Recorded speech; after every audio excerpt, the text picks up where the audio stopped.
To all who come to this happy place, welcome. Please stand clear of the doors.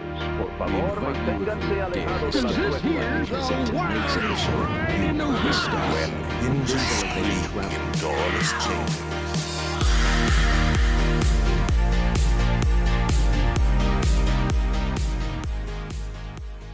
So today on Miles from Main Street, we are in the Christmas season. We are talking about Disney Christmas movies, and I've got my pal here, Brian. How are we doing today, Brian? Hey, Mikhailo, doing good. I can hear you're a little bit under the weather, so hope you start feeling better soon, and we'll apologize a little bit to everybody for any coughs or sniffles that you might have, huh? There will be several coughs and several sniffles. I definitely got something over the Thanksgiving break, and so it's gotten me down for the count. But I'm feeling better now, but I'm here for the Disney content, and I just love talking about it with my friend Brian here. So I gotta soldier through. Yeah, so guys, if you're enjoying the show, please go out and find someone to share it with. It would be greatly appreciated. It really helps out the show. We are going to talk about our favorite Christmas movies. I was watching the Disney Christmas special on TV, and I thought, what a great time to do that. But there's an elephant walking past you, and I thought maybe we should cover that real quick. This elephant is like bringing the entire house down. I don't know if you know that. It brought the internet down. My favorite. Oh, yeah, 100%. My favorite meme last week was a picture of Taylor Swift saying, "My ticket sales broke the internet," and this elephant below her saying, "Hold my beer," which it would have been better if it said Dole Whip, but you get the idea. Missed opportunity. Right. Yeah, 100%. Right. Anyways, we are talking about Mr. Bob Iger coming back as CEO of the Disney company, and Mr. Bob Chapek is out immediately. Now, I think as a customer relations type of move, couldn't have been any better, right? Other than maybe finding, I don't know, Bill Gates maybe running it. I don't know who could have been better, really. Yeah. But, as far as the fans are concerned, this was huge. This was the coup everyone was waiting for. And no, I don't mean he created a coup, but I did see that bounced around a little bit. So we talked about this a little bit before we started, but and I said it on my new podcast as well. I don't think he's the savior that everyone's looking for, but I think he's going to do good things for the company. Yeah, and I think there's a group that I'm in that keeps posting things that say, Dear Bob Iger, and then they give the things that they want to be changed. And I don't think it's going to, he's not going to take things to pre-COVID. Like, we're not going to just strip everything down. Like, he's not changing Right. Genie Plus. Right. Like, he may change it, may like make things a little cheaper or something like that. But, like, we're not going back to fast passes. I think for the most part, like, they've got him to kind of like right the ship and just kind of, because it's just like a 2-year contract, and then they're finding somebody else. They're probably already doing that right now. They're probably already looking for somebody else. So they've really just got him to kind of hold down the ship till they can figure things out.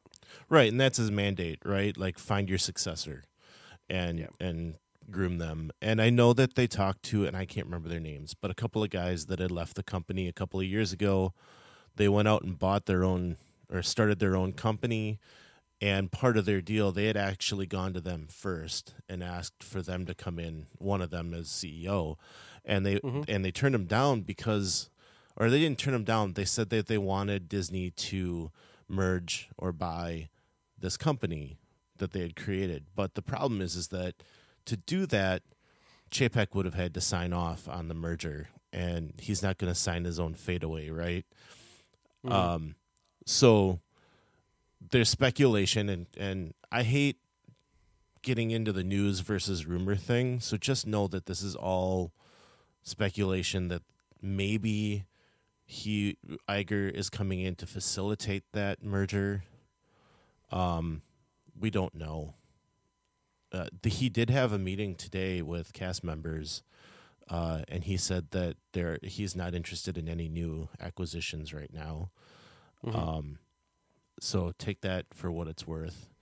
But I did see that there are plans to change the Park Pass reservation system. I don't think that has anything to do with Iger. That was kind of announced at the same time. So, and it's not official from Disney either. So again, that is another rumor.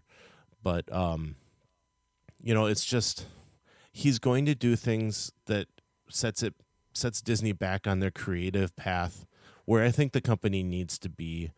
And he's going to be focused on Disney Plus, just as Bob Chapek was. But I think his focus is going to be more creative and making money out of that than it is cutting costs and destroying everything. Yeah, and I know that when Iger came in, it was kind of funny when I was watching my documentary about Imagineering, because sometimes I'll pop that on before I go to bed, and it was like right on the part where Bob Iger took over for what's his name?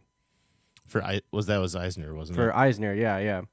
And he was talking about how it was like a shift to quality was his kind of big thing when he first got hired at Disney. So I hope that is kind of what he does here, because not that I think Disney's lacking in quality. I just think all of the decisions that are being made with Disney are lacking that Disney quality.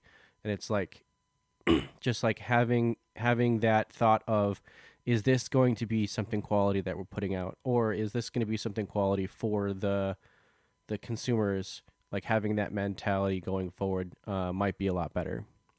Yeah, totally. And quality and also creativity has also been one of his big things. So yeah, I think you're right. Like using that creativity and quality and just bringing back the reputation that Disney has had. And, Chapek kind of brought that down while he was in charge. So, I think he's going to be good for the company, and we can move on from there. So anyway, enough on that. Let's talk Christmas movies. So we're going to talk about our top Christmas movies that Disney has put out. I was looking at Disney Plus, Mikhailo, before we got started. And do you realize that they put out 4 new holiday things this year? We got the Guardians of the Galaxy holiday special, Mickey Saves Christmas, which I did not get to watch yet, the Santa Clauses, which is a series that is another sequel to the movies, and one that I'm kind of interested in watching, especially after seeing the preview during the special last night, the Hip Hop Nutcracker, which has been done by the lesser known of Run DMC. I guess that's Run. I don't know. Oh, okay. I'm not. I know of DMC. I know them a little bit, but I couldn't tell you their names. So I apologize for that. But it looks interesting. I think it's something to check out. But we're not here to talk about the new stuff we haven't watched yet. We're talking top 10. Do you want to give me one of yours? Yeah. So this is one that I've actually already watched this season, and it's just kind of always been a staple in my household, and that is Muppet Christmas Carol. Yes, Muppet Christmas Carol, I gotta say, is one of my favorites. Absolutely. The story is great. The music that they've added into it just touches your heart almost always. It's definitely one that we will watch this year and every year, and I applaud you for already watching it. I think that was so, and it's funny. We're talking about big hitters here for the most part, and that's kind of how I, that's where I put this movie, is as a big hitter, and it was one of my. It's the only big hitter that I've watched so far. I need to start watching more big hitters for Christmas movies.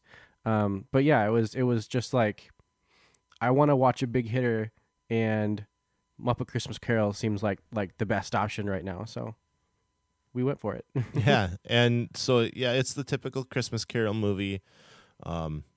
Kermit's playing Bob Cratchit. Gosh, I'm terrible with names today. Bob Cratchit, and Michael Keane plays the perfect Scrooge, and to have Gonzo and Rizzo telling the story, being the narrator like the whole way through, just perfect Muppets. One might say it is the perfect Muppet movie, but we won't get into that. It's a great movie. So I think we're definitely agreeing on that one. I would for sure put that maybe as our top.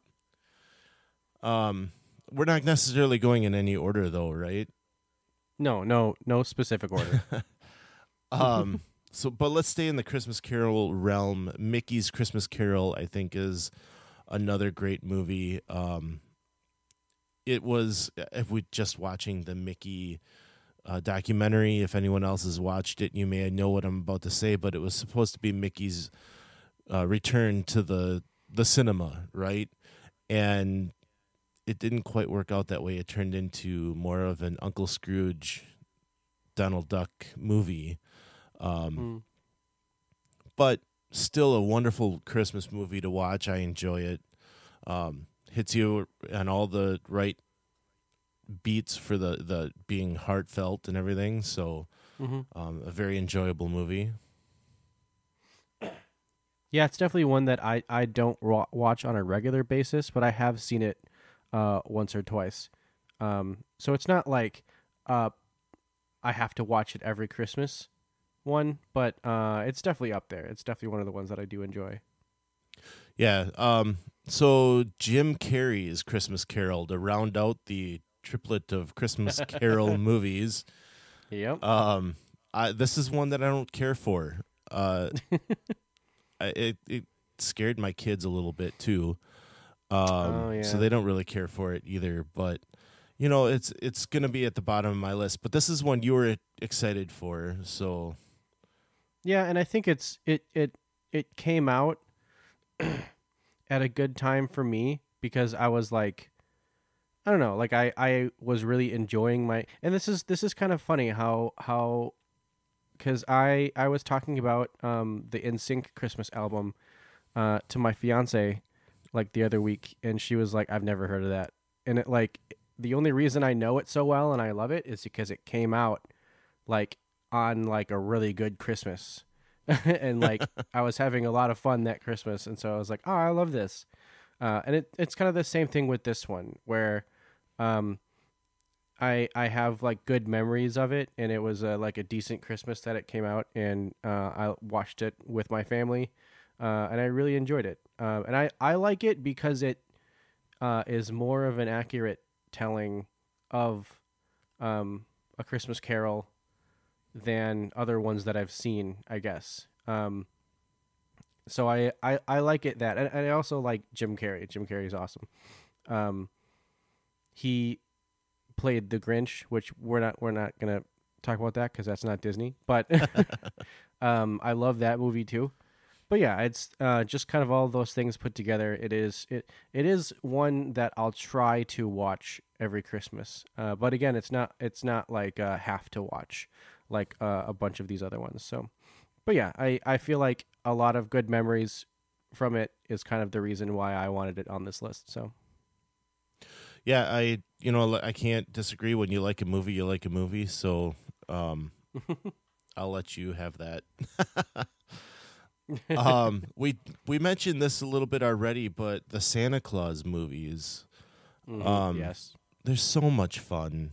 Tim Allen is the perfect Santa Claus. Well, maybe not perfect, but he does a really darn good job at it. And like the first one, I think really captures your heart with the magic of Santa Claus. It really gets you interested. The second one just kind of expands the universe, like, and it keeps the feelings going. And then the third one is just ridiculous fun. Like Martin Short kind of steals the show as the freeze guy, Jack Frost. Jack Frost. See, I'm terrible with names today. What is this all about? I don't know. But great movies. Yeah, and they were coming out, especially the first one coming out when I was really young, and I feel like the first one doesn't necessarily hit you over the head with Christmas as much as the other ones do. The other ones are very much just kind of like Christmas, yeah, and which I love, and there's just so much Christmas in them. But the first one is just an all around really great movie.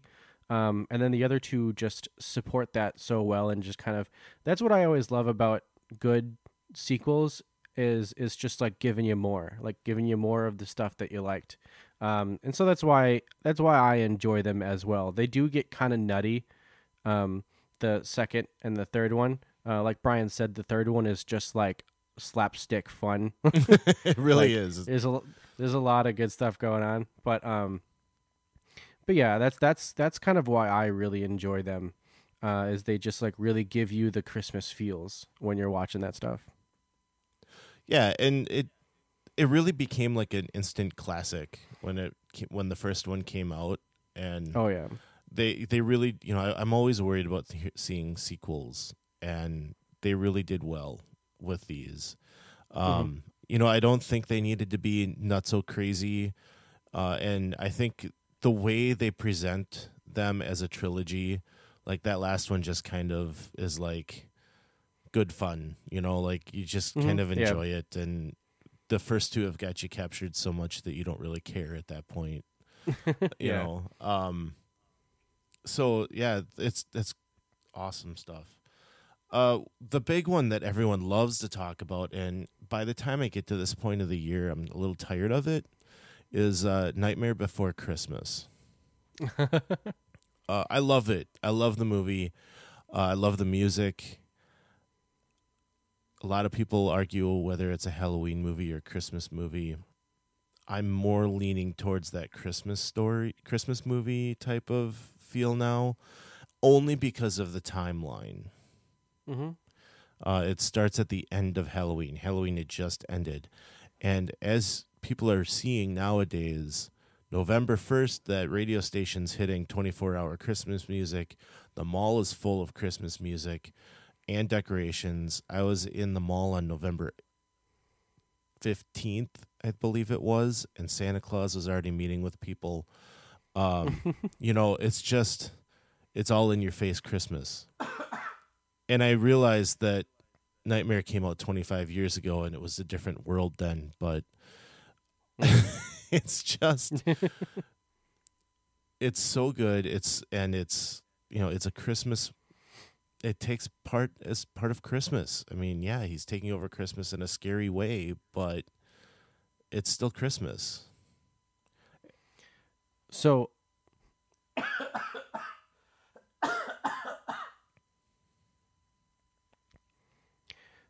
I am of the mind. How do I say this? So I'm of the persuasion of not watching Nightmare Before Christmas for Halloween. I am one of those people. However, what I do like to do is I like to watch. I really like to get into the Christmas season. However, I do enjoy Halloween too, and I try to watch The Nightmare Before Christmas around midnight on Halloween. And if you watch it, if you start it at a certain time, I did the math this last Halloween, but if you watch it at a certain time, when he goes through the door to go to Christmas Town, midnight happens and then Christmas starts. And so that's what I like to do. That's awesome. Announce Christmas like that. So if you guys want to start making that your tradition, I really want to make that a thing. It's around for so long leading up to Halloween now that by the time we get to this point, I don't need to see it. I've already watched it a couple of times, right? Yeah. So it's like, that's good though, because it saves me time to watch the other Christmas movies I need to watch. Exactly. So speaking of zany and comedy and all that, like we saw in Santa Claus 3, Ernest Saves Christmas. Ernest Saves Christmas. Ernest P. Whirl. he was quite the character. He had a spot in my childhood as well. This one is kind of extra special because it was filmed at Hollywood Studios. Mm-hmm. It's also for me it's special, and it's like an oldie. Like this is an old movie we're talking about. Yeah. Not like super old. Like there's definitely older Christmas movies that people still watch. But it's definitely one of those movies that like I watched as a child. So it really kind of gives me those like old school Christmas vibes. And I like Brian said, I love the fact that it was filmed at Hollywood Studios, one of the only actual feature films that was filmed at Hollywood Studios. Yeah, which Eisner wanted the studios to be in a working studio, so that was, I believe, the first movie too to be filmed there, and it's good fun, and it's nice that you can say, "Hey, I've been to that studio." I wish I had been there when they had been filming it. I think that could have been fun because they were doing it around the people still being in the park. So, okay. Yeah. And just to throw it out there, I don't know why I feel the need to throw this out there, but if you don't know, Lilo and Stitch was completely done at that studio as well. And the animation tour that they had was part of that. You could actually see them working on it. So, I don't know, side note, I guess. Very cool. I always like that note. All right, so you wanted to bring up some Disney Channel movies. I am not a Disney Channel guy. I'm a little old for Disney Channel. When Disney Channel was first out, if anyone remembers, it was a pay site like HBO. You had to pay for it. So we did not have it in my house. So I missed out on a lot of the Disney Channel stuff. And then when it was free, I was in college and, like I didn't watch as much then. So 'Twas the Night and The Ultimate Christmas Present. Yeah, these are two, and again, kind of going off that nostalgia. A lot of Christmas, I don't know if you guys know yet, but a lot of Christmas is based on nostalgia. And this is just kind of one of those things. Growing up, these were the movies that were on the Disney Channel when I was young, and it was Christmas time, and you were getting excited for Christmas. So, that's kind of why I wanted to bring these up, because they're still one that I like to watch today. And if you know the Disney Channel original movie 'Twas the Night, you'll know that Bryan Cranston is in that before he had his big break. I think that was even I think that was around when he was in his first kind of like big break, which was Malcolm in the Middle. What's it called? Malcolm in the Middle. Yeah, I think that was right around when he was doing Malcolm in the Middle, but before he did Breaking Bad. So that's kind of cool to see him in that role. Definitely. He plays like an anti-hero in that, so it's cool to see. But then yeah, Ultimate Christmas Present is just like your typical run-of-the-mill Disney Channel original movie about Christmas. Everybody knows. If you know what I'm talking about, then you know. But yeah, they're just it's all nostalgia, and it's like seeing all that again. And I wish there was a channel that you could go to that would like also play all of the old ads. Like all of the old like Christmas ads from the Disney Channel and everything, because like all of that stuff, like all that nostalgia, like I just love that. It just really gets me into the Christmas season. So that's kind of why I enjoy those two. For some reason, I feel like you could find a lot of that on YouTube. I have done that, yes. Of course you have. I did that. I did that actually for Halloween one year. I went through and found all of the old ads, and this was back when pirating was happening a lot. Well, not pirating, but just like people were putting whole episodes out of certain things. So I was able to find like a whole bunch of like old Disney Channel episodes and stuff. So I just kind of pieced my own little like 2-hour slot of of episodes and commercials. Awesome. So, awesome. I'm pretty sure they're all flagged now, though. Oh, so. I'm sure. All right. Well, I'll have to hunt those down and check them out. At least 'Twas the Night. That one sounds kind of interesting. Yeah, I'm pretty sure they're on Disney Plus. Okay, I'll go check those out. I just had a quick thought about a Disney Channel movie.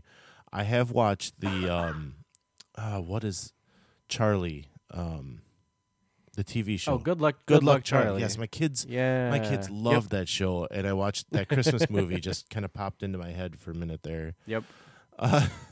So we only got a couple left, and this one falls under that umbrella of Fox that Disney recently acquired, and it's the Home Alone movies.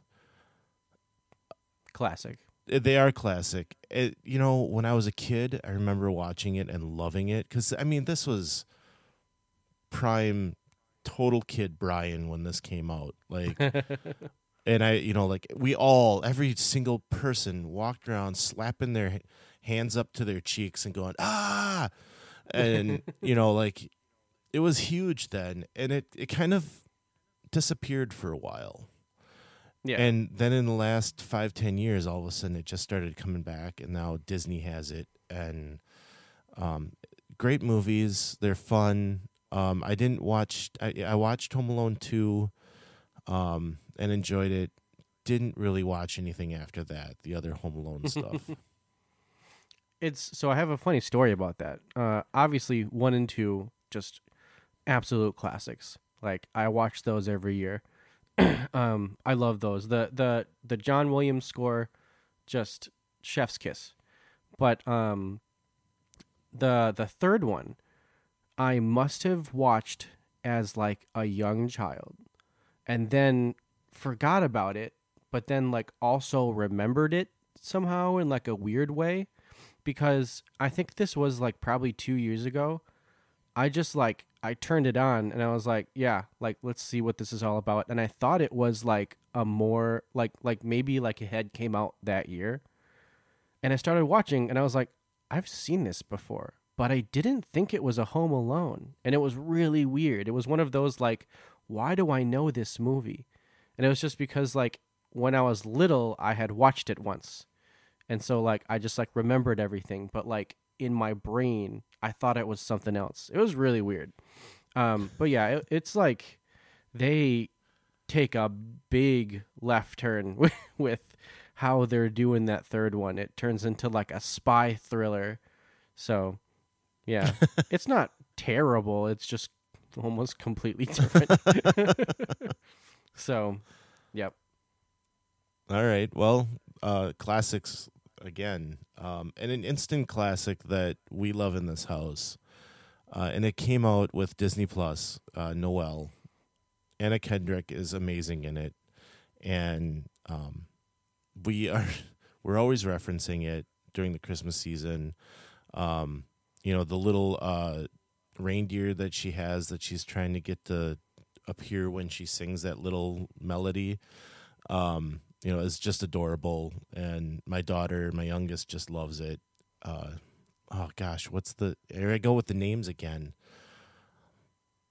The name of the reindeer, Ice Cream or something. I can't remember the name. Anyway. Oh. Yeah, well, I mean, this is probably a good time to tell you that I still haven't watched it. Mr. Naherniak has not watched Noelle. How could you like? It was like one of the only things you could watch on Disney Plus when it launched. I know. I guess you were still watching the Imagineering story for the 14th time. Oh, that's accurate. And all of the old Disney Channel original movies. That everybody was like, look at all this new stuff. And I was like, I'm reliving my childhood. Yay. But yeah, I like who's the backup in that? What's his name? It's Anna Kendrick and her brother. Oh gosh. I like him a lot. He's hilarious. Yeah, I can't think of his name. You're asking the guy that can't remember names today. I know, yeah. We're terrible with names right now. Yeah, I'm going to go grab it. But yeah, he's really funny. For some reason, I've got Fred Armisen just stuck in my head. But yeah, that's and not I've who got it is. Jim Brewery, which it's not him either. Anyways, but yeah, that's one that Brian talks about Noel all the time, and so it is something that I should probably start watching. Bill Hader. Bill Hader, that guy, he's hilarious. I'm just gonna say good luck with editing this part out. If you do, like, it's you're just gonna leave it all in because that's what I'm leaving that in now. Yeah, because you mentioned it. Anyway, yes, Bill Hader and Anna Kendrick. He's great. He's if you don't know the story yet, he heads off to Phoenix, Arizona, and it's Arizona, but she says it wrong because she's from the North Pole. So, but he heads off there because he's tired of the cold, and he's supposed to be the next Santa, and he's all stressed out. And he opens up like a yoga studio, and it's awesome. As Bill Hader does. Right. And she has to go find him and get him back because the whole North Pole is like losing their minds over it. So, it's great. It's a great movie. My kids love it. It's great for the family. There's hidden Mickeys in it, so keep your eyes open. And speaking of Mickey, let's finish it off with the mouse and Mickey's Once Upon a Christmas. Have you watched this one? This one's a little older, too. Yeah, I have watched this one. And again, this is one that I don't watch on a regular basis, but I've definitely watched. And it definitely gives you the old vibes. Kind of like, but it's like very like quintessential Christmas. So I like it. Yeah, I enjoy it. My kids loved it and watched it ad nauseum. As they do. And my nephew did the same thing to my mom a few years back, to the point that we went to turn on Mickey's Christmas Carol this past weekend, and she went, oh. And I said, no, you're thinking of Once Upon a Christmas, not the Christmas Carol. Oh, okay. So, but yeah, it's different stories kind of thrown together in one movie. And they're just great Disney, Mickey Mouse tales. Mm-hmm. They did a sequel called Mickey's Twice Upon a Christmas, which has a different animation style, which is closer to the Mickey Saves Christmas that just released. So, it's something to go check out, especially if you have kids. They'll love it. Yeah, I just enjoy Christmas movies in general, and I feel like Disney does a pretty decent job of that and making them like for the whole family, like very very much kind of like family event type things. So I enjoy it. So at the beginning, when we first, So before we had started recording, I had talked about our moment of wonder. And I meant to do it at the beginning of the show. And I had said that I've started writing down notes because I'll forget things. And here I am forgetting to have done it at the beginning of the show. So, Brian, what is a moment of wonder? So our moment of wonder, if you guys caught the Disney special, and if you haven't, it's on Disney Plus now. You can go watch it there.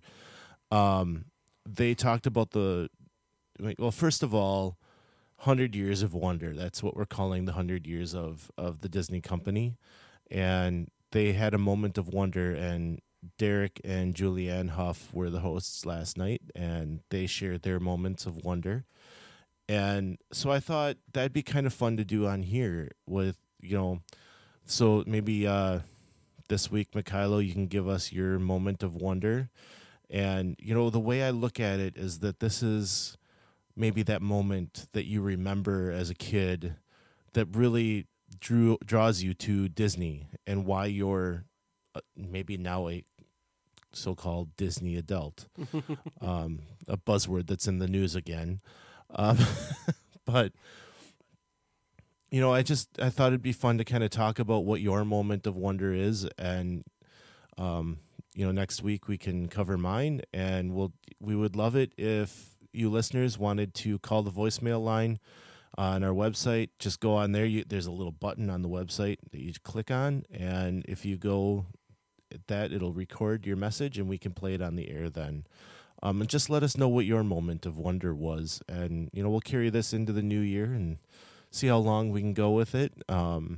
It'd be fun to do, so definitely do that on our website. So, Mikhailo, your moment of wonder.